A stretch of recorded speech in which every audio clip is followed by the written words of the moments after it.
Ready. আমি কখনো ভাবিনি যে হাঁটতে পারবো না, কিন্তু হাঁটতে পারবো না একটা আশায় অপারেশনটা আবার হলাম কল্যাণী এসে। কিন্তু ওরা একটা আশার চান্স নিয়েছে, তো আমিও একটা চান্স নিয়েছিলাম। তো বলেছিল যে বলেছিল যে অনেকটাই পা ঠিক হয়ে যাবে বা হাঁটতেও পারবে, কিন্তু সেটা হয়নি।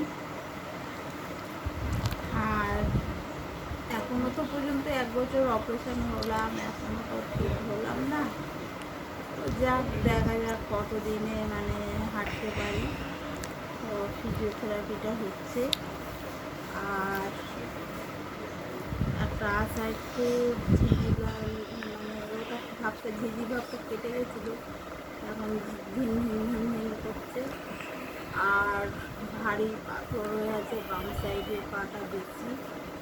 তো জানি না কীভাবে কী হবে, কতদিনে হাঁটতে পারবো বা আদেও পারবো কি না সেটাও জানি না। আমি আপনাদেরকে দেখাবো যে কত জিনিস আমার হাঁটা চলার জন্য, কত কিছু ফিজিওথেরাপি থেকে, মানে ফিজিওথেরাপি থেকে শুরু করে আর বাড়ি অনেক জিনিস হয়ে গেছে যাতে একটু হাঁটতে পারি। তো হয়তো আমার কপালে বা ভাগ্যই নেই, হাঁটা কবে হেঁটেছি আমার মনেও নেই। তো আমাদের পুচকুটা এখন পড়াশোনা করছে, পেন খাতা নিয়ে ধরা থেকে